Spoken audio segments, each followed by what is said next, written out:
ჩვენ ვიყოფებით სოფელ ზუმში, მოცვის ბაღში, სადაც 3 წელია ვული ფერტირეგ ექსტრას ვაძლევ ფესვიდან კვებას, ზემოდან ვაძლევ ამინოსოლს და გამოყენებული მაქვს ფესვიდან კობრე, რომელიც სოკოვან და ბაქტერიულ დაავადებაზე მუშაობს ძლიერად. რის შედეგადაც აგროფორსის მიერ მოწოდებულმა პრეპარატებმა სერიოზული შედეგი დაგვიდო. ეს ნაკვეთი გაშენებულია ერთი მხარე 8 ჰექტარზე, რომლის მოიარობა შარშან იყო სადღაც კილო-ნახევარი. წელს იქნება დაახლოებით 2 კილო-ნახევრიდან 3 კილომდე ერთ ძირზე, რაც საბოლოოდ 1 ჰექტარზე 8-დან სადღაც 10 ტონამდე ველოდებით მოსავალს. ჩვენ ვიყენებთ ვექსილკალციუმს, რომელიც ხელს უწყობს ნაყოფის გამკვრივებაში და სიდამპლის საწინააღმდეგოდ. მავნებლების წინააღმდეგ ვიყენებთ ეტოლემას, რომელიც შემადგენლობაში აქვს ემამექტინ ბენზოატი, მუშაობს ძირითადად მატლებზე და ყველა ცოცხალ მავნებელს. მესამე წელია ვული მოცვის ბაღს. ფერმერი არის კმაყოფილი დადებითი შედეგით და მოსავლიანობის გაზრდით.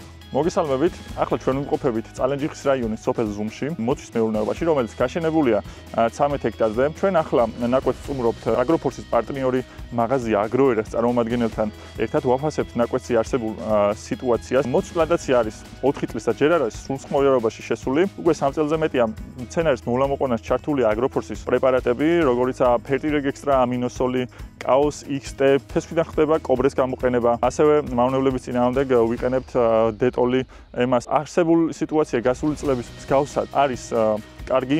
ნაკვეთში არ არის დაავადებების საწმავნებლების კვალი, გამოიყურება ჯამრთელად, მიუხედავად ყინვის მცირე დაზიანებისა. მოცვი განაგრძობს აქტიურად ზრდას, არის უკვე მარცვლის შევსების პერიოდში და ფერმერი დაახლოებით ელოდება 1 ჰექტარზე 10 ტონა მოსავალს. ფერმერი კმაყოფილია, თქვენც ხედავთ მოკლედ არსებულ შედეგს და ჩვენ აუცილებლად დავუბრუნდებით მოსავლის აღების დროს და გაგიზიარებთ არსებულ შედეგს.